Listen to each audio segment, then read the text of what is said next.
My name is Rowena Calder, and at 70, I've learned that silence can wound deeper than any word.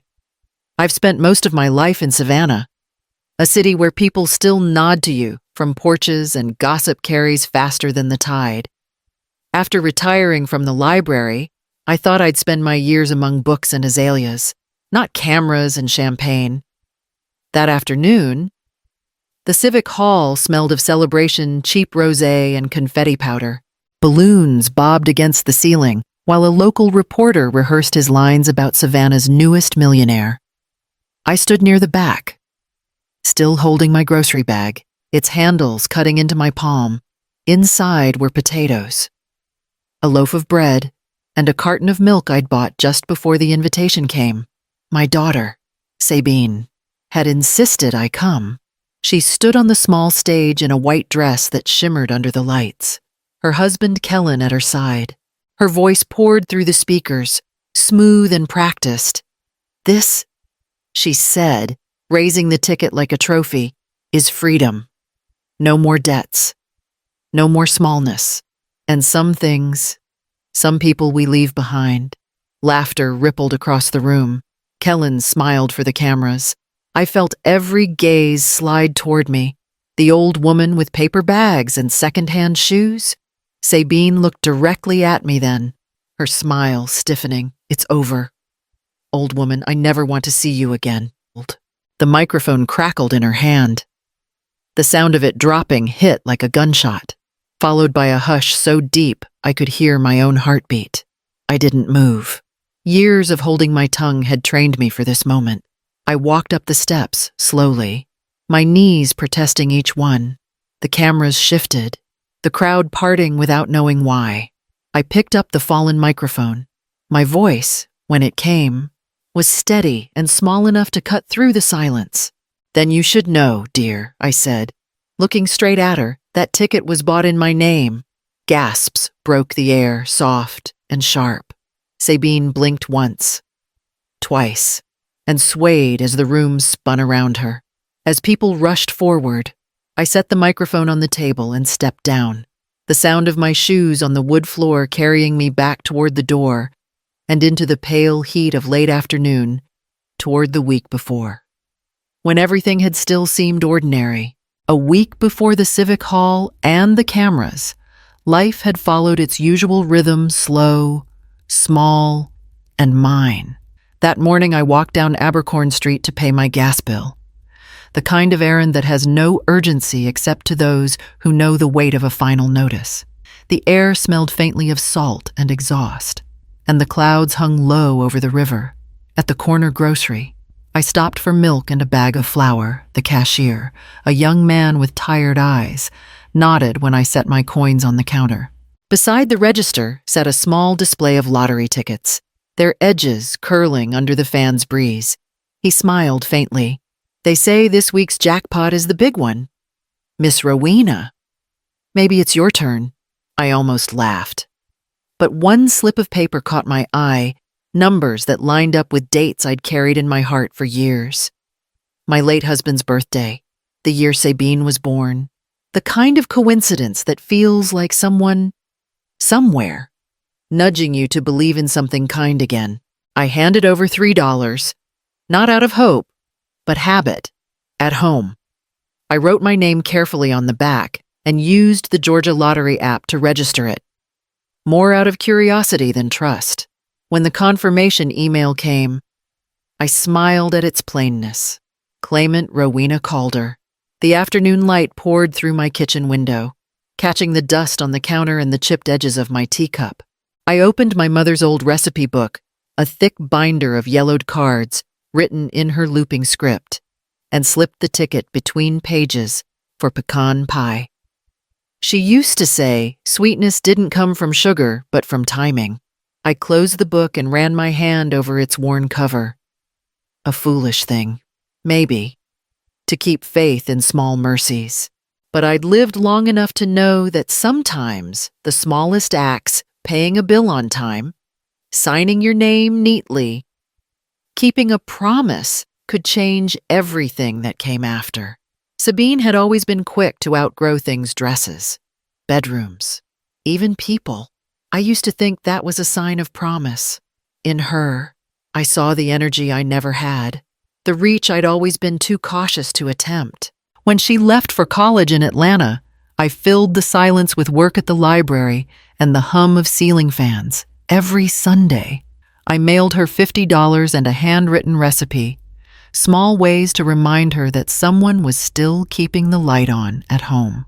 When she called that first semester, her voice came through with a different rhythm, fast, clipped, impatient. She talked about internships, business dinners, a new boyfriend who thought big. That was the first time I heard Kellen's name. I didn't dislike him at first. He was polite when they visited for Thanksgiving, carried in a bouquet and called me ma'am. But even then, there was a gleam in his eye that measured everything: my house, my shoes, my daughter's potential. Over the years, I helped in the ways mothers do. I paid off Sabine's first credit card, the one she'd signed up for just to build history. When she and Kellen bought their first home, I covered the closing costs quietly. I told myself it was love, not enabling. But after the wedding, the calls slowed. Birthdays came with texts instead of visits. When I tried to send small gifts, a jar of jam, a secondhand book, I'd get polite thank yous followed by silence. Once, at a family barbecue, I overheard Kellen laughing with a friend, saying, "Sabine's mother still thinks a library card is a luxury." They all laughed. I smiled too, though my chest tightened around it. The house became quieter after that. I tended to my azaleas, rewrote old catalog cards no one would ever read, and told myself that distance was natural. Children make new orbits. Mothers become constellations visible, but too far to touch. In the evenings, I'd sit by the window with a cup of tea and the radio murmuring low, pretending the quiet was peace and not the sound of being gently erased. The day Sabine stopped by, the air already carried the weight of summer. The azaleas had turned brittle at the edges, and the kitchen smelled faintly of lemon polish. She hadn't visited in months, but she breezed through the door as if she still lived there, calling out, "Mom, you got any stamps lying around?" Her voice filled the house the way sunlight used to. I looked up from the table where I was trimming recipes for the church newsletter. "Top drawer, left side," I said, though I knew she wasn't really looking for stamps. Sabine never just looked for anything. She rummaged, rearranged, left traces of perfume and fingerprints wherever she went. Kellen waited outside in the car, engine idling, music pulsing faintly through the open window. Sabine drifted through the room, humming, picking up framed photos, setting them down. She opened a cabinet, found my old recipe book, and flipped it open. The ticket slipped partway out from between the pages. She laughed, a sound bright and careless. "Still playing these little dreams. Mom, you know the odds, right?" I smiled, pretending the warmth in my chest wasn't the sting of condescension. "Dreams cost less than regrets," I said. She read the numbers, tracing them with her finger. These look familiar birthdays." "Huh? You're sentimental." Then, with that easy entitlement only the young seem to master, she folded the ticket and slid it into her purse. "If it ever wins, we'll split it. Promise." Her tone made it sound like a joke, but I knew the difference between humor and habit. I saw her hand move. I saw the purse close. And still, I said nothing. When she kissed my cheek goodbye, her lipstick left a faint rose mark. "You really should come visit us, Mom. Kellen's talking about buying a bigger place soon." I watched her step back into the car, her laughter spilling into the street before the door slammed. After she left, the house felt thinner somehow. I wiped her lipstick from my cheek and opened the recipe book to the empty space where the ticket had been. Then I closed it gently, the way one closes a door they know won't open again. The invitation arrived on heavy paper trimmed in gold, as if weight could make it sincere. Celebration of fortune. It read in looping letters. I almost threw it away, but something curiosity, maybe pride, made me set it on the mantel instead. By Saturday evening, I had pressed my old blue dress, the one I'd worn to Sabine's graduation, and pinned my hair with the same barrette she'd once called too plain. Savannah's Civic Hall shimmered like a hotel ballroom. Strings of lights hung from the ceiling, and the smell of champagne and lilies floated thick in the air. I found a place near the back, beside a caterer carrying trays of shrimp and laughter. Cameras clicked like cicadas. Sabine and Kellen stood at the center of it all, faces glowing under flashbulbs. She looked radiant. I'll give her that, like she'd swallowed the whole sun and didn't plan on sharing the light. When the speeches began, I folded my hands in my lap and waited. Sabine raised the microphone with a practiced smile. "This ticket," she said, holding it high, "is freedom. Freedom from struggle, from limits, from pity." Her eyes found mine, and from anyone who ever told me to play small. I don't need anyone's pity, not even hers. Laughter rippled through the crowd. Someone clapped. I heard the champagne fizzing in its glass and felt my pulse steady instead of race. The room blurred for a moment, then cleared. I stood. The sound of my chair scraping the floor silenced the music. Step by step, I walked toward the stage. Each heel click felt like the tick of a clock I'd waited years to hear. When I reached her, I didn't raise my voice. "That ticket," I said, my words even, "is registered to me. Sabine, you can check the system for a heartbeat." No one moved. Then the air-fractured reporters snapping photos. Kellen swearing under his breath. The MC fumbling with the sound system. Sabine's smile thinned, her color draining until she looked almost translucent. The ticket slipped from her hand. Her knees gave way. As people rushed toward her, I stepped back. The noise of the crowd folding around me. I turned toward the open doors and the humid night beyond. The kind of air that always follows a storm that's been a long time coming. By Monday morning, Savannah's humidity carried more whispers than wind. The local paper printed my name before I'd even spoken to anyone official. Reporters camped by the mailbox, waiting for a quote that I had no intention of giving. I dressed simply linen blouse, low heels, and took the early bus downtown. I'd carried enough shame in my life. I could carry a little truth, too. The Georgia Lottery office smelled faintly of printer ink and stale coffee. Behind the counter, a young clerk in a green vest adjusted his glasses when I handed over my ID and the signed receipt. His name tag read E. Lawson. He frowned at his screen, then brightened. "Yes, ma'am. Purchased at Broughton Grocery. Registered to Rowena Calder. Time-stamped 7:42 a.m. 7 days ago. That's you, that's me," I said. My voice didn't shake. He hesitated, lowering his tone. "We've had a few inquiries about this ticket. Someone called claiming it was a gift." Before I could answer, the glass doors opened. Kellen strode in, flanked by a man I didn't recognize. His voice filled the room. This was given to my wife. It was an understanding between family. At the back of the room, a soft but firm voice cut through. "Intent isn't ownership, Mr. Roth." I turned to see Maria Coates, my neighbor from 2 houses down. Silver hair pinned in a twist, a leather portfolio under her arm. She'd been a lawyer once, quiet, sharp, unyielding. I hadn't asked her to come, but she'd read the same headlines as everyone else. The claimant is the person whose name is registered, whose ID and signature match. Mireya continued. "Everything else is noise." Kellen tried to argue, but the clerk only nodded toward me. "Funds will be released to the verified claimant, ma'am. You'll receive formal notice within 48 hours. When I stepped outside, The air was heavy with flashbulbs and shouted questions. I didn't answer. Instead, I walked past them, one hand steady on my bag, the other touching the folded copy of the receipt inside.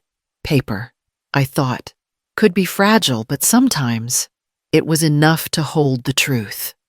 By sunrise, my name had already circled Savannah like the scent of rain before a storm. Mother owns daughter's winning ticket. The headline stretched across every local paper and crept into national news before noon. The phone rang nonstop, but I let it. Even the silence between the calls felt loud. Through the blinds, I watched neighbors walk slower past my porch, pretending to admire the azaleas while glancing toward my window. Mrs. Haynes from across the street, who'd barely waved in years, brought over a pie and called me Miss Rowena as though I were royalty. Others just whispered curiosity tangled with pity. It was a new kind of loneliness, dressed up as attention. I unplugged the phone and brewed tea the way I always had. Routine was the only language I still trusted. Mireya stopped by with a folder of paperwork and her usual calm, practical tone. You'll need to decide how you want it dispersed, lump sum or annuity. I don't want to think of it that way. I said, it feels like talking about someone else's life. She smiled faintly. You earned your peace. Rowena, just don't let guilt spend it for you. After she left, I sat at my desk beneath the window and began to write. The stationery was plain, blue-lined.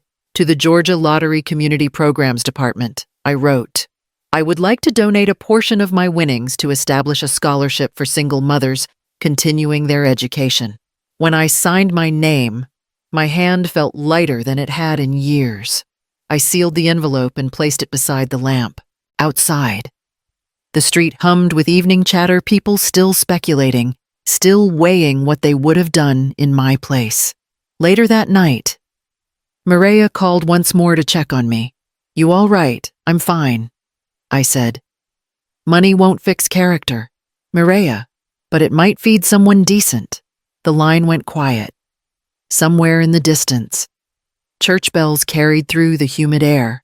I set my tea down, turned off the lamp, and let the dark settle not as punishment, but as rest. It was near dusk when I heard the knock, soft, uncertain, the kind that belongs to someone who's no longer sure they're welcome. The air outside carried the smell of wet magnolia and the faint sound of cicadas. When I opened the door, Sabine stood there. She looked smaller than I remembered. The sharpness that once clung to her had dulled into something fragile. Her dress was wrinkled, her hair undone, and her eyes, those same eyes that once glittered with ambition, seemed hollow now. Mom, she said, her voice catching on the word. Can I come in? I stepped aside. The porch light flickered to life above us, though neither of us spoke about it. Inside, the house felt warmer, fuller, as if it had been waiting for this moment to exhale. She sat at the table where she'd once done her homework. Her hands fidgeted with a napkin. Kellen's gone, she said finally. The house, the car, even the friends. They're all gone. Her voice cracked on the last word. I came to ask for my half. I didn't answer right away. Instead, I ladled soup from the pot I'd been keeping warm on the stove potato and leek, her favorite when she was a child. I set the bowl in front of her. Eat first, I said. She looked down at the bowl, then at me, as if realizing what I wasn't going to say. The spoon trembled in her hand. Between sips, her tears fell quietly into the broth. I didn't mean for it to go this far, she whispered. I thought I was just getting ahead. I sat across from her, the hum of the refrigerator filling the silence between us. You lost your footing, not your worth, I said. Money can be earned again. Character can't. When she reached for my hand, I let her hold it. But when she tried to speak of plans and shares, I shook my head gently. I can help you rebuild, I told her, but not by giving you what you already spent. She nodded, eyes lowered, understanding more than she wanted to admit. outside. The porch light hummed steadily, casting a small, steady circle of mercy that neither of us stepped beyond. The next morning, the house smelled faintly of coffee and rain. Sabine had fallen asleep on the couch, wrapped in the same knitted blanket my mother made decades ago. I stood in the doorway, studying the curve of her shoulders, so familiar, so foreign. The ache in me wasn't anger anymore, it was something quieter, heavier. After breakfast, I brought out my old typewriter from the hall closet. Its keys still clacked like brittle bones, each letter sounding older than the last. Sabine watched me set it on the table. "What are you doing?" "Something I should have done a long time ago," I said. "We're going to make this right, but not the way you expect." The paper slid into place with a soft hiss. I began to type, "Family Trust Agreement." Each line followed with the precision of a heartbeat. 6 months of steady employment, proof of therapy sessions twice a month, a complete repayment plan for outstanding debts. I paused, then added the hardest clause. No contact with Kellen Roth until these terms are met. Sabine's lips parted. "You're serious?" I nodded. "Completely. When you complete it all, I'll match whatever you've saved and put it into an educational trust for something real, something that builds, not destroys." She stared at the document, the rhythm of her breathing uneven. "You think I can't do it?" "I think you need to prove you can," I said softly. "To yourself first." For a moment, the only sound was the steady tap of rain against the window. Then she reached for the pen. Her signature looked tentative at first, then firm, as if reclaiming something lost. When she slid the paper back across the table, her fingers brushed mine. "I don't know if I deserve this." "It's not about deserving," I replied. "It's about learning how to stand without taking someone else's ground." She nodded, folding the agreement with care. The typewriter ribbon had smudged one corner of her name, but I left it that way. Imperfect, but binding like all the best promises between a mother and a daughter. The next morning, the house smelled faintly of coffee and rain. Sabine had fallen asleep on the couch, wrapped in the same knitted blanket my mother made decades ago. I stood in the doorway, studying the curve of her shoulders, so familiar, so foreign. The ache in me wasn't anger anymore. It was something quieter, heavier. After breakfast, I brought out my old typewriter from the hall closet. Its keys still clacked like brittle bones, each letter sounding older than the last. Sabine watched me set it on the table. "What are you doing?" "Something I should have done a long time ago," I said. "We're going to make this right, but not the way you expect." The paper slid into place with a soft hiss. I began to type, "Family Trust Agreement." Each line followed with the precision of a heartbeat. 6 months of steady employment, proof of therapy sessions twice a month, a complete repayment plan for outstanding debts. I paused, then added the hardest clause. No contact with Kellen Roth until these terms are met. Sabine's lips parted. "You're serious?" I nodded. "Completely. When you complete it all, I'll match whatever you've saved and put it into an educational trust for something real, something that builds, not destroys." She stared at the document, the rhythm of her breathing uneven. "You think I can't do it?" "I think you need to prove you can," I said softly. "To yourself first." For a moment, the only sound was the steady tap of rain against the window. Then she reached for the pen. Her signature looked tentative at first, then firm, as if reclaiming something lost. When she slid the paper back across the table, her fingers brushed mine. "I don't know if I deserve this." "It's not about deserving," I replied. "It's about learning how to stand without taking someone else's ground." She nodded, folding the agreement with care. The typewriter ribbon had smudged one corner of her name, but I left it that way.